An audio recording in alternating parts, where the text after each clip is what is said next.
today let's decode the disorder depression. If you look at this particular case and see the symptoms of depression, they match like serotonin, dopamine, norepinephrine. So it's very important that you understand the symptomology of depression and seek the right help.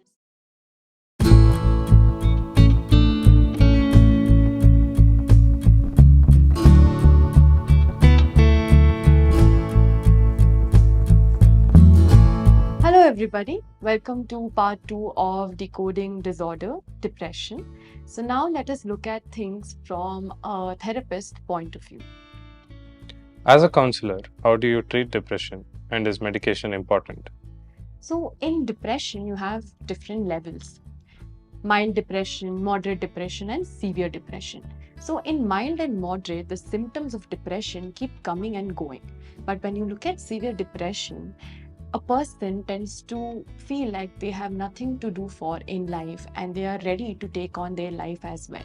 So in those scenarios, it is very essential and important that you go to a psychiatrist who can prescribe you with the medication, and after taking on the medication, if you come to therapy, it is a right combination. It's like cooking a meal. You need all the ingredients in order to ensure that the dish tastes well. If you miss out on any one ingredient also, the dish is not going to be the same. So in cases of severe depression or even moderate depression for that matter, it is important that you work with a psychiatrist and a therapist together so that your depression can be managed in a better manner. As a counselor, what I do with patients who have depression is that we try to correct the daily active functioning of a person. So we want them to get back to their routine, to ensure that their sleep cycles are better and their appetite is restored back to how it was before they experienced the symptoms of depression. Once this is balanced, they are in a better mindset in order to understand what is happening to them and how we can work on the coping skills so that they can handle the symptomology better. So what we do in building the coping skills is that we understand what are the trigger points for this person. Is there something that has happened in the person's life because of which they are not able to process that change? What are the automatic negative thoughts that this person is having? What is the narrative that they are doing to themselves?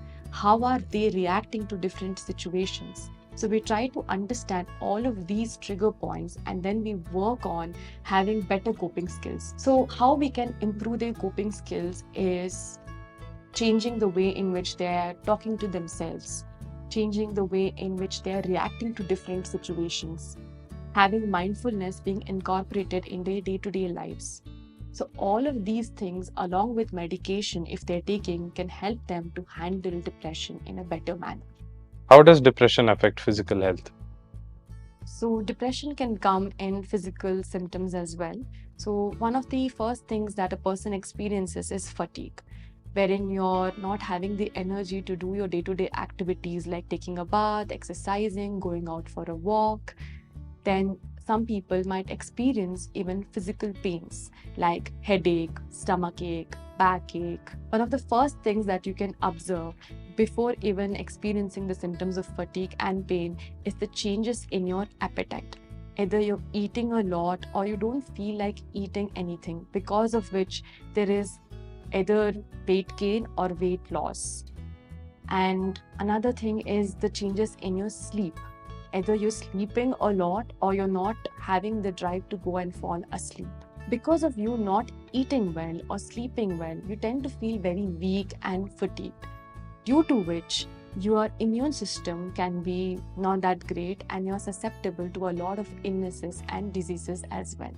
So these are certain physical symptoms that you can see happening to you if at all you are experiencing depression. Can depression be triggered by certain life events? Definitely.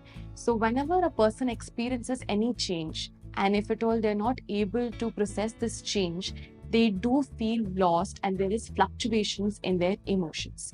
Say for example, if a person has lost a loved one, this is a huge sudden change and they do not know how to process this.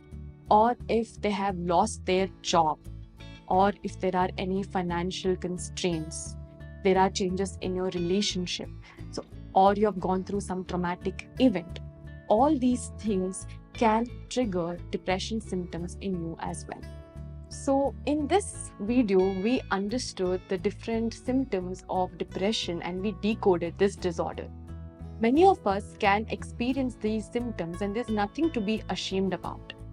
In fact, all of us experience these symptoms at one point of time because of the chemical fluctuations in our body. So don't hesitate to speak to somebody or seek professional help so that you can handle this tough phase of your life in a better manner. Thank you for watching. And if you like our content, don't forget to subscribe, share, and hit the like button and put your thoughts in the comments below.